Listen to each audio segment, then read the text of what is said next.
Justin after that talk, and he's like, well, let me call.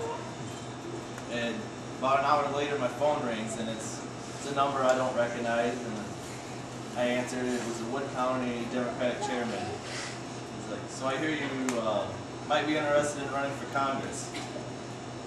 Well, I kind of talked about it. He's like, well, we don't have no one. I don't need to explain the situation, you know, where it's going to be. You know, you're not going to get a lot of support. You're not known. But we'd like to have someone on the ballot. But I didn't want to be just a name on the ballot. I didn't see the point in that. Because just being a name is not going to make them go out there and spend money or campaign against you. We're going to have to take the fight to them. Let them know that, you know, people need them to be doing their job, basically. Xavier thinks so too. So I was talking to him and I said, let's do this. I got off the phone and Tiffany said, we're not doing this. There's no way. You know, me and Tiffany are both pretty private people. Her more than myself. But now remember, there are 7 days to the filing deadline. It took me 4 days to convince her that we could do this. So that left 3 days to get signatures, you know, get the paperwork filed, and all that good stuff. But we did it. So February 18th, we got the paperwork filed. I'm sure it took a couple days after that for them to check all the names and all that good stuff. But so let's just say on February 18th, I was the Democratic candidate for the U.S.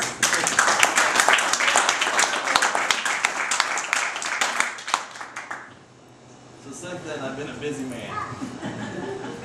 A lot of trips to Bowling Green. Been up to Tiffin, Fulton County, Williams County.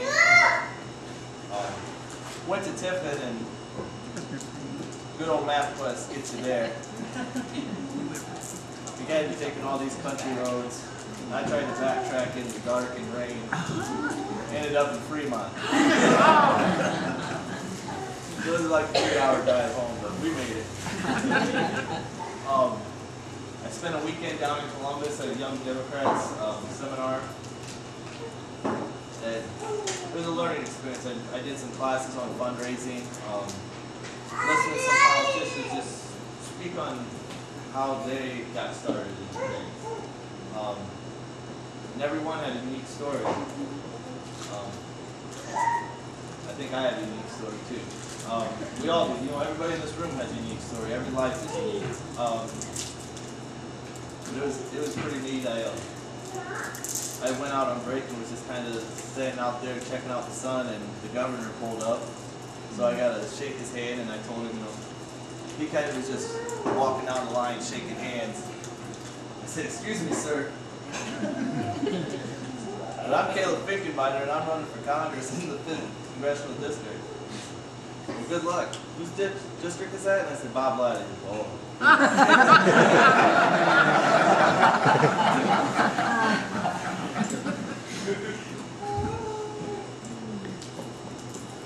So I went there. Now I'm going to tell you guys a story. About 3-4 weeks after my filed the paperwork and all that, they invited me up to Wood County for the Wood County endorsement party. And being unopposed, you know, they had a separate vote for all unopposed candidates. Do you vote to endorse all the unopposed candidates? And they voted for it, so I was in there, right? And they had Jennifer Bruner and Lee Fisher having a debate that night. That was the opening act. I don't know how well I'm doing tonight, but I'm doing a lot better than I did that night. But it was a great learning experience, and I'll never take it back. I mean, I went and sat down, and I wanted to crawl in a hole. And But I sat there and I held my head high, and I've got better. You know, every time I get out in front of people, seeing all you guys that I know makes it a lot easier. But I hope next time when I don't recognize the faces, I can do just as well. You know, I told you all these things, and you guys still be wondering, why are you doing this? A lot of it comes up to my upbringing. You know, I got a wonderful mom right there.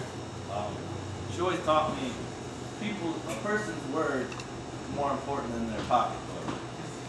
And in Washington, too often that doesn't happen. It's the size of the pocketbook that gets anything done. And you know, you got all these politicians talking about, you know, I'm the voice of the middle class. Well, if they don't stop being the voice of the middle class and take some time to listen to the middle class, we're not going to have a middle class anymore. They need to, you know, realize that we're the people that make this country work. I was at a function the other day, and this lady came up to me and she said, "So you're just a regular Joe last year. Now you're running for Congress?" And I told her, I still am a regular Joe. You know, I'm nobody different. I'm just a guy standing up for what I believe in. And if that makes me a politician, so be it. But you know, I want to be a representative. I don't want to be a politician. You know, I understand we have a tough battle ahead of us.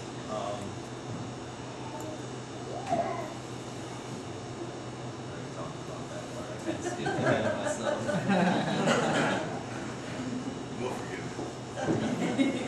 So, you know, we're having our kickoff party. There's no reason to sit here and talk about policy and all that. It's nice to have fun. So, everybody knows how important they are now, I hope. We know how it came about, and we know why I'm running. But when you start a campaign, you got to come up with a campaign slogan. And let me tell you, coming up with 4 words to describe a campaign can be pretty hard. But every time I started thinking about, you know, what do I want my campaign to be? Well, we kept back to 2 things: the American dream and this woman right here, my grandma.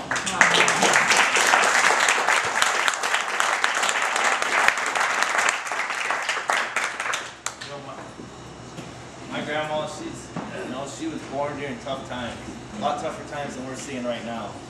And she fought, she raised a family, owned businesses, raised a beautiful family. She's got many generations behind her now. And that's what the American dream's about. And it's a lot harder for someone born into poverty to be able to climb those ladders nowadays. And so that's what I want to fight for. You know, a good friend of mine named Bob Dylan once said,